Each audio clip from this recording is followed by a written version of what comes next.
LBK. Voilà, trois lettres. Laïka. Je suis content. Je suis vraiment content de te recevoir, Bah, Leïla. moi aussi. Ah, j'attendais énormément. ça avec impatience, hein. Ah, moi aussi, Et, hein. et puis, Entre les voyages et tout, c'était pas évident, mais ouais, là, je finalement. sais que ça n'a pas été évident. Puis, entre l'acharnement de la twittosphère qui te Ah oui! réclamait. Alors, moi, je savais que c'était prévu. Les MP qui m'ont envoyé tout le monde, d'ailleurs, c'est grâce à eux et grâce à toi et à ta personne que j'adore. Tu Oh, sais c'est très très gentil, bien ça. que je suis là et voilà, je suis là, la C'est très team. gentil. En tout cas, je suis très fier de pouvoir t'avoir sur En toute Ah, intimité, merci. Leïla. On va faire un point sur ta carrière, on va faire un bilan Secret Story, on va parler également D'accord. de tes nombreux projets, hein, parce que tu es partout, à l'international, dans le monde. Tu vas nous en parler, je sais, on continue de croiser les doigts pour toi, c'est juste après jingle, à tout de suite. Avoir de l'ambition, des plans de carrière comme toi tu as eu et comme tu as, on a l'impression que ça plaît pas à tout le monde, on a l'impression que ça dérange. C'est clair que ça dérange certains, surtout ceux qui viennent du même contexte que moi. Me voir peut-être avancer, oui, ça arrange et ça dérange, mais ça plaît beaucoup aux professionnels. Me voir persévérer, lutter pour ce que j'aime et tout. Les autres, tant que tu n'es pas avec eux et tu sors du lot, ils te pointent du doigt et ils te trouvent la critique Hum, hum. rapidement et facilement surtout. Mais je vois que voilà, tant que j'avance, et je pense que je suis en train d'avancer à petits pas mais solide, ça veut dire qu'aux professionnels, ça plaît énormément et je continuerai. Après, les autres, ils doivent que regarder et me faire des coucous à travers la télé. Donc, L'ambition et la différence, tu penses justement que ça suscite la jalousie de beaucoup de personnes?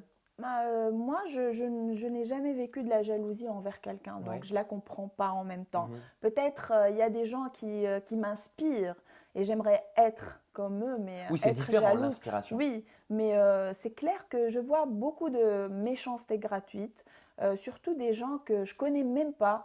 Des gens de la télé-réalité que j'ai pas fréquenté, dont je mets un tweet et tout le monde réagit, ça fait des articles, des machins. Bon, moi, ça me fait rire parce que voilà, des gens comme je t'ai dit que je connais pas, Mm. voilà, qui te provoquent, qui essayent de rentrer dans la polémique inutile. Je dis tout simplement parce que voilà, peut-être ils me voient comme un extraterrestre parce que je ne fais pas partie de leur monde, ni celui le quotidien, ni celui voilà, de la télé-réalité. Désormais, j'en ai fait une et après, basta. Maintenant, je préfère être différente Mm. et détester, comme on dit en italien, troppo onore, troppi nemici, troppo onore. Beaucoup d'ennemis, beaucoup d'honneur. Donc, si c'est Belle des ennemis, expression. oui. Et moi, je suis cette idée. Donc, voilà. TF1 est venu rapidement vers toi pour te proposer le poste de chroniqueuse. Endemol, TF1, on a eu, oui, une petite réunion. Ben, le projet du débrief, il est venu beaucoup plus tard. Mm. On m'a proposé d'autres projets avant que pour certaines choses, j'ai pas pu les faire, mais j'ai bien fait d'attendre parce que voilà, ça pouvait être Endemol, mais sur une autre chaîne. Comme quoi? Quoi Ou comme projet? il y avait un projet sur Gulli. euh, d'enfants, Ouais. de danse, qui est passé d'ailleurs sur Gulli. Et j'étais en même temps prise pour Danse avec les stars Au au Liban. Liban. Du coup, voilà, j'ai dû renoncer à celui-là qui était une présentation de Prime, genre sur Mm. Gulli. Maintenant, les choses sont bien tombées parce que voilà, mon désir c'était de rester dans la famille Endemol et TF1 aussi parce que voilà, c'est une chaîne que je respecte énormément et que j'aimerais bien grandir là-dedans. Du coup, voilà, Dieu fait bien les choses. J'avais quelque chose d'autre à faire et maintenant, avec le débrief, je suis dans cette famille. Et bien évidemment, tu as accepté tout de suite. On va profiter de ta présence Oui. pour faire un bilan Secret Story 9 qui a cartonné, hein, sur NT1. Ah oui. Comment est-ce que tu as vécu cette première expérience d'animatrice en France? Parce qu'à Ah bah, l'étranger, tu avais l'habitude, mais en 10 France, ans. non. Bah là, oui, c'est vrai que en plus, je ne suis jamais stable en France, dans le sens même, la langue, elle est difficile encore pour moi. C'est pas l'italien où je le parle d'une manière naturelle ou l'arabe. En même temps, j'étais au Liban. Je revenais du Liban où je parlais qu'en arabe. Mais je ne pouvais pas renoncer parce que voilà, c'était un truc que je voulais faire. Je voulais entamer et en plus, voilà, c'est ma petite famille où je devais revenir et revenir dans d'autres vestes qui étaient un peu difficiles parce que moi j'avais un rôle de chroniqueuse où je devais donner mon avis sur tout. C'est ça. Et ça divise, qu'on le veuille ou pas. Les gens, ils ne comprennent pas alors ces gens. Imaginez juste moi, dans le débrief, à dire oui, ils sont tous gentils, ils sont tous mignons, ils sont tous C'est pas intéressant. parfaits. Non, c'est pas intéressant. Le but, c'était d'avoir l'avis de Leïla. L'avis de Leïla, créer du débat. On était 4 sur un plateau, donc voilà, il y a Christophe qui ne peut pas donner vraiment un avis, Julie aussi qui lançait des magnétos et tout. Il n'y avait que moi et Adri que voilà, il fallait créer un débat sur le plateau qui était de mon avis, hein, parce que je ne peux pas non plus aimer tout le monde ou je suis humaine. Et j'ai été moi-même, j'étais juste moi-même, sauf que les gens, ils n'étaient pas habitués à me voir dans ce contexte. Exact. Dans le sens, j'étais Leïla, à Secret, ma personne à moi, comment je me relationnais avec tout le monde. Et là, d'un coup, ils me voient critiquer, dire la mienne sur tout. Mais c'est mon travail, je veux dire. Tu n'as jamais eu peur de ça, justement, de prendre la parole, de dire les choses en te disant, tiens, je vais peut-être perdre des fans, perdre des personnes qui me soutenaient? Non, alors il faut être croire en ce que tu fais. Et moi, j'avais ce rôle, j'étais contente de l'accomplir. Et du coup, voilà, c'est clair que ça va diviser. Mais comme je dis et je tweete souvent, les vrais sont là. Les vrais me connaissent. Les autres qui critiquent ou qui peut-être changent d'avis, ils veulent changer d'avis. Eux aussi, ils changent avec le temps. Et du coup, on ne peut pas être toujours apprécié par tout le monde. Est-ce que c'est grâce à ton franc-parler, justement, et à ta langue, absolument, ta langue qui n'est pas de bois, que le débrief a cartonné? Parce que vous avez réussi à fidéliser en moyenne sur la saison 600 000 téléspectateurs. Dire que c'est grâce à moi, c'est pas ça. C'est pas mon Alors, c'est grâce à quoi? intention. Pourquoi ça a cartonné le débrief? Ça a cartonné, je pense, c'était pas évident. C'était vraiment un risque, déjà, de faire cette émission. Pourquoi? Même la chaîne, même la prod s'attendait à beaucoup moins de téléspectateurs. Parce que, je t'explique, ça vient juste après une quotidienne où tout le monde a tout vu. Qu'est-ce qu'on va raconter de plus? C'est ça le truc. On a créé des inédites, des connexions directes, des histoires qu'on a gardées pour nous. Et après, il y a eu les 4 personnes qui ont fait que moi, Julie, Adri et Christophe, qui a vraiment pris la place de Benjamin à la grande, je vais dire, comme à l'italienne, parce que c'était pas facile. Non, c'était pas évident de passer après Benjamin Castaldi. C'était pas évident. On était tous un peu stressés, effrayés par ce nouveau changement, mais je pense on était tellement compatibles et on a créé vraiment une amitié qui se voyait à la télé, qui était sincère. Et les gens, on dirait qu'on était entre potes, en train d'analyser, sans langue de bois, c'est ça la force en du train débrief, de rigoler. Selon toi, l'équipe beaucoup? C'est l'équipe qui travaille même derrière. Il y a des gens qui travaillent H24, donc ceux qui préparent l'émission, qu'on ne les voit pas aussi, que nous, on les connaît et on passe du temps. Par exemple, je sais que dans les autres chaînes, les chroniqueuses, elles arrivent à 4 heures du matin. 4 heures l'après-midi. De l'après-midi. Nous, on arrivait le matin, tous ensemble, au bureau. Donc, voilà, qu'est-ce qu'on ne voit pas? Qu'est-ce que les téléspectateurs ne voient pas, en fait? On ne voit pas, en fait, tout ça. Qu'on déjeune ensemble, qu'on passe beaucoup de temps ensemble, qu'on parle de tout ce qui se passe à la maison entre nous déjà. On fait des débats au bureau et après, on écrit toute l'émission. Donc, les émissions sont construites en équipe? Oui, totalement. C'est un vrai travail d'équipe? C'est un vrai travail d'équipe. Même moi, autant que chroniqueuse, il fallait que j'arrive plus tôt pour que mon avis soit entendu avant et que voilà, que ça soit naturel, tu vois. Travailler aux côtés de Christophe Beaugrand, c'est enrichissant? Ah non, c'est tellement marrant, enrichissant. Je peux te dire, ce mec-là, il est incroyable parce qu'il ne s'arrête jamais. Il travaille beaucoup, il se réveille très très tôt, il fait de la radio, il fait de l'animation à la télé, il vient tout le temps avec un sourire, il est d'une gentillesse avec tout le monde. Et moi, je connais d'autres personnes qui ont juste fait de la télé-réalité et, excusez-moi le terme, qui se la pètent 36 000 fois que lui, tu vois. Lui, il est vraiment simple, adorable. Et comme tu le vois avec ses qualités, ses défauts, avec ses gaffes, mais qui le rendent aussi attachant. Moi, je l'adore et pour moi, il est exceptionnel. C'est ça aussi Secret Story pour toi, c'est une grande famille, tu l'as dit, mais est-ce que c'est une famille dans laquelle tu as envie de continuer d'évoluer prochainement? Bah alors, déjà, on l'avait annoncé qu'il y aura un Oui. Secret Secret Story 10, c'est 10, officiel. c'est officiel. Maintenant, nous, on est là. Alors, c'est clair qu'ils ont tous la bonne intention de tout refaire. Maintenant, on les laisse juste en parler, prendre leur temps. Bien Il y a sûr. des négociations, des trucs dont nous, on n'est pas au courant encore. Et oui, pourquoi pas Mais est-ce que tu as refaire. déjà été, je ne sais pas, en discussion? Est-ce que tu sais par exemple si ta place, si ton poste est assuré pour la saison Alors, moi, je prochaine? dis, généralement, une équipe gagnante, elle se change jamais. Donc voilà, c'est ce que j'ai entendu, mais après on verra, hein. Nous on est là, on est content de le refaire. On s'est dernièrement tous revus et on était tous contents et enthousiastes de l'idée.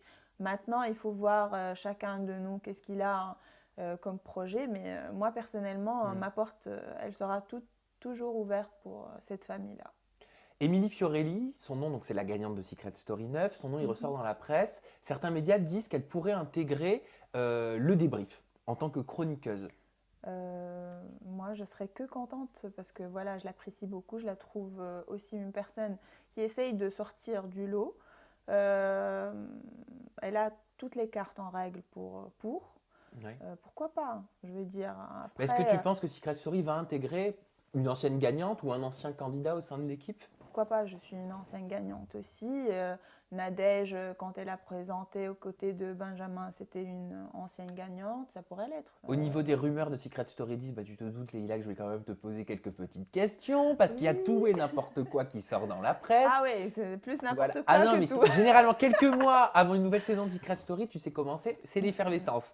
Je sais. Voilà, il y a plein de rumeurs qui circulent, notamment Après, il faut trier, hein. Oui, ben voilà, mais c'est pour ça. Je vais profiter, tu vas pouvoir me D'accord, répondre je ne sais pas ou si me je donner, suis au courant de tout, mais je vais t'aider ou un me peu. donner ton avis. D'accord. Alors, on nous parle d'un Secret Story Celebrity. Donc, je m'explique. Mhm. Un Secret Story, en gros, directement inspiré du Big Brother Celebrity qui Mhm. réunit des célébrités déjà installées du pays en Mhm. enfermement. Est-ce que c'est en projet pour la saison 10 en France? Alors, je ne peux pas confirmer ça, je ne suis pas au courant, mais c'est une bonne idée. Mais en même temps, moi, ce que j'aime personnellement de Secret, qu'ils prennent des gens normaux, quand, quand- voilà, qu'on Qu'on découvre des nouveaux talents. Voilà, bah, on ne peut pas dire talent pour des secrétistes, parce que voilà, il Non, n'y a alors pas des de... nouvelles personnalités. Sinon, on va être repris partout. Non, non, Des non. nouvelles Non, personnalités. mais voilà, c'est la curiosité des nouvelles personnalités. Après, s'ils font certainement un Secret Star, disons, Oui, on je nous a sais parlé pas. aussi d'un Secret Story All Stars qui réunirait donc les J'ai candidats entendu emblématiques des ça, 10 mais dernières saisons. par les anciens candidats, parce que peut-être c'est leur envie de Ah. refaire Secret. Tu sais, Secret, c'est le coup de cœur de tout le monde. Mais après, non, j'ai pas l'assurance que ça va être. Et toi, quel est ton avis? Quel serait, bon, tu n'es pas décisionnaire dans ce projet, Non, du tout. mais qu'est-ce que tu aimerais voir à l'antenne? Est-ce que tu aimerais une saison Ah non, inédite? mais moi, j'aimerais bien voir des nouveaux candidats, mais après, voilà. Je ne sais pas, pour les anciens, ça pourrait être une bonne idée ou pas. Parce que déjà, il y a des concepts dans ce genre. Je parle des anges et tout. Et ça marche pas forcément super bien. Ça marche, mais comme on voit avec les éditions qui passent, Ouais, le téléspectateur a tendance à se lasser un petit peu. oui, ben, l'audience change beaucoup d'une année à une autre. Ouais, donc pour toi, ce serait Après, pas une bonne chose de… non, c'est bien de créer la curiosité, des nouvelles têtes, des nouvelles personnalités à laquelle on s'attache. Je pense que c'est la particularité que Secret a et que ça serait dommage de changer. Après, faire peut-être Secret et reprendre derrière un All-Star, ça serait pas mal. Mais que All-Star, franchement, ça va. Je pense qu'on a vu et revu les têtes et ouais. après on s'en lasse un peu.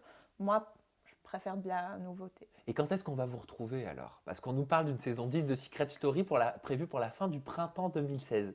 Ah, C'est un point d'interrogation que personne ne connaît, mais je On t'a pense pas que dit encore, même, tiens-toi c'est disponible. encore très très tôt. C'est tôt. Vraiment, même l'année dernière, ils ont tout décidé à la dernière. On avait des dates après, elles sont changées comme on a vu Toi, tu l'as appris d'habitude. combien de temps avant que tu allais Ouais, quand même un peu, pour que je me prépare, pour que je Ouais. me libère un peu. 2 mois avant peut-être. Oui, donc en effet, Oui, on est oui, encore oui. un petit Non, peu non, trop tôt. mais il y en a du temps. Et qu'est-ce que tu penses de la rumeur qui était sortie? Donc là, on remonte, on fait un petit flashback quelques mois en arrière, qui disait, Laquelle des rumeurs? qui disait que Benoît Dubois aurait pu intégrer l'équipe du débrief à ta place. C'est juste La une rumeur. production te jugeant trop lisse. Tu te souviens?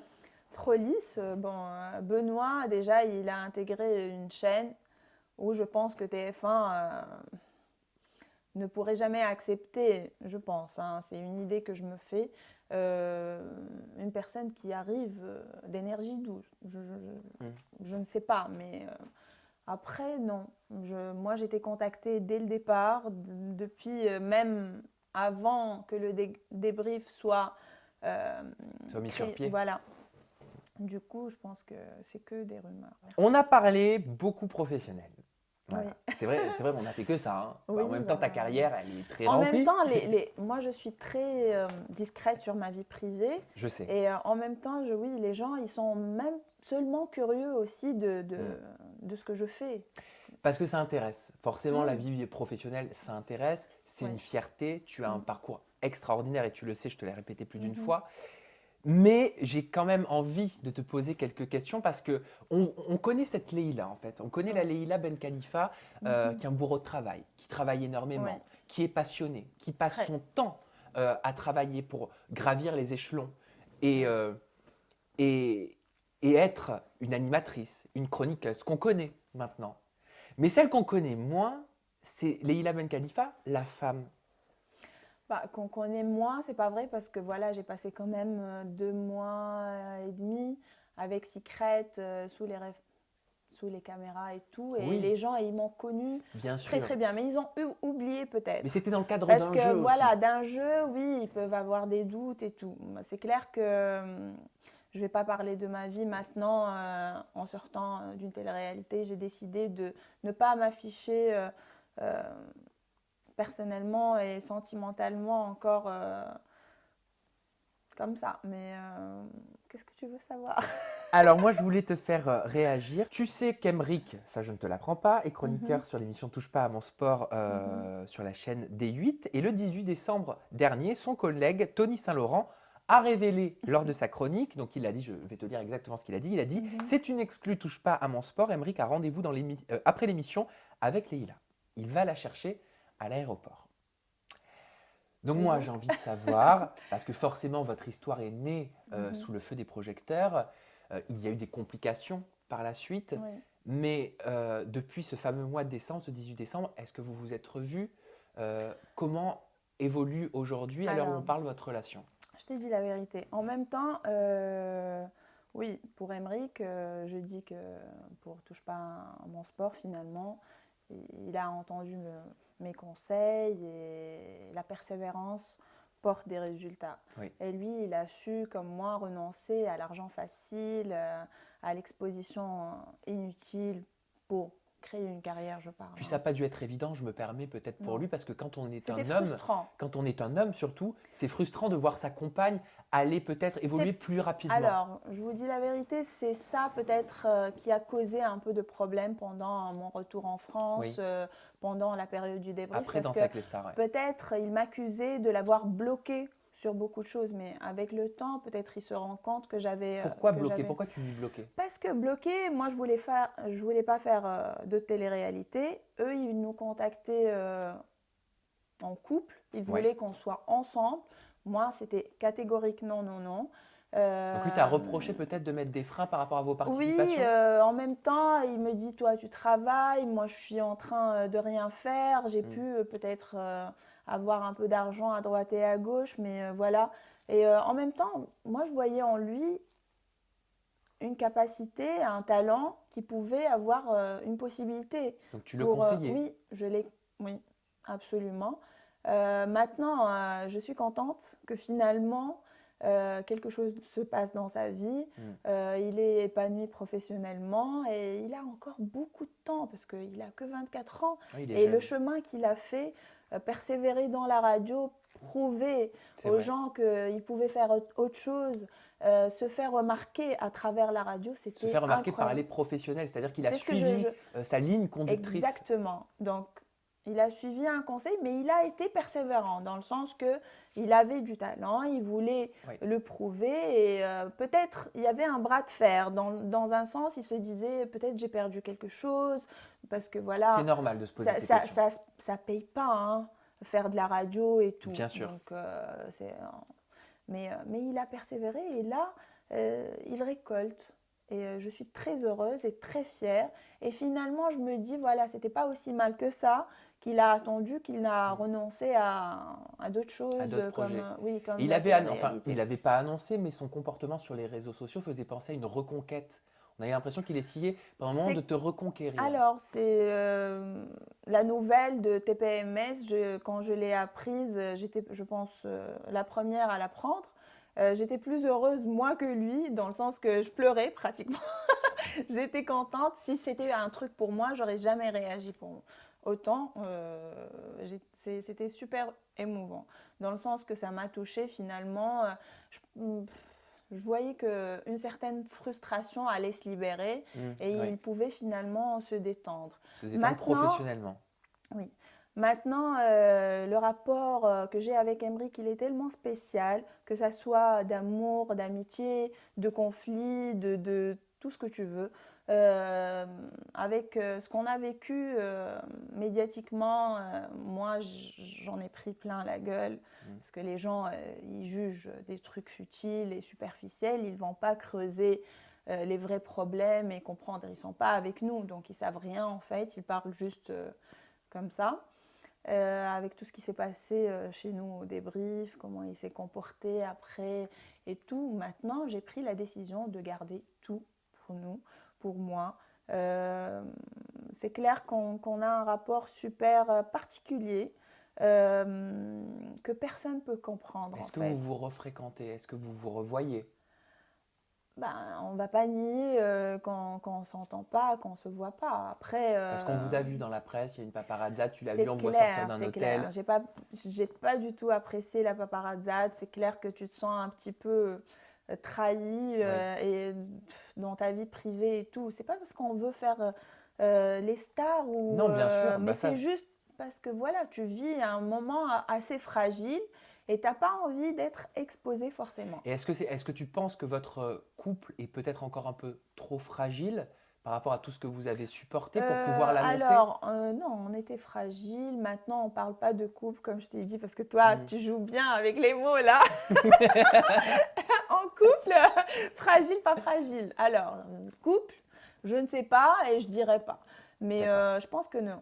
Il n'y a plus rien qui peut nous secouer. Avant, on était beaucoup plus fragile. Il était beaucoup fragile. C'est clair que voilà, moi ça m'a touché beaucoup parce que les gens ils se sont pris à moi certainement beaucoup. Ils m'accusaient de tout. Maintenant, je pense qu'on est intouchable au contraire parce que voilà, on a, euh, on a une solidité, une base qui est intouchable, je pense. Après, comme je t'ai dit, il faut pas donner plus d'infos parce que voilà, c'est juste on veut rester comme ça. Que ça D'accord, soit. donc c'est une volonté de votre part et Oui. on va la respecter, Leïla. Moi, ce Mhm. que j'aimerais juste savoir, c'est on parlait tout à l'heure de ta carrière professionnelle qui était au Mhm. premier plan, Oui. mais tu as 33 ans également. Est-ce que tu as des... Bientôt 34. Hein. Bientôt 34 déjà. Oui. Est-ce que tu as également des ambitions de vie, peut-être plus personnelles? C'est clair que même avant, je les avais. Après, on ne prévoit pas les problèmes. Dans le sens que moi, je me voyais, oui, bien sûr, casée. Moi, je suis une personne très maternelle déjà à la base. Donc, je me vois avec mes nièces. Les gens, ça, ils ne le voient pas. Parce que voilà, je suis même très jalouse. C'est des gamines, c'est des petites.